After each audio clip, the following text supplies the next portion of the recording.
SRMPR global ரயில்வேஸின் சென்னையில் இருந்து சீரடிக்கு December மாதம் 25ஆம் தேதி 6 நாட்கள் ஆன்மீக சுற்றுலா. முன்பதிவுக்கு 8008800800. ஆளுநர் தமிழிசை சவுந்தரராஜன் தெலுங்கானா மற்றும் புதுச்சேரி மாநிலங்களில் மட்டும் அவர்களது வேலையை பார்க்க வேண்டும் எனவும் அதனை விட்டுவிட்டு தமிழ்நாட்டு விவகாரங்களுக்குள் தலையிடக்கூடாது எனவும் காங்கிரஸ் சட்டமன்ற உறுப்பினர் EVKS இளங்கோவன் குற்றம் சாட்டியுள்ளார். தமிழிசையை பொறுத்தவரையில் அந்த அம்மையார் தெலுங்கானாவுக்கு கவர்னராக இருக்கின்றார். அதில் கூட எங்களுடைய காங்கிரஸ்காரர் முதலமைச்சராக பதவியேற்ற போது அங்கே சோனியா காந்தி இருந்தார்கள், கார்கே இருந்தார், ராகுல் காந்தி இருந்தார்கள்.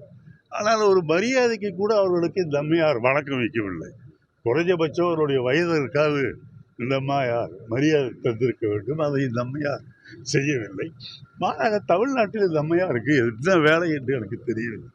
சம்மன் இல்லாமல் அடிக்கடி இங்கே ஆஜராகி கொண்டிருக்கின்றார்கள். அவர் தெலுங்கானாவிலையும் பாண்டிச்சேரியிலையும் தன்னுடைய வேலையை பார்த்து கொண்டு போக வேண்டுமே தவிர தமிழ்நாட்டிற்குள் நுழையக்கூடாது.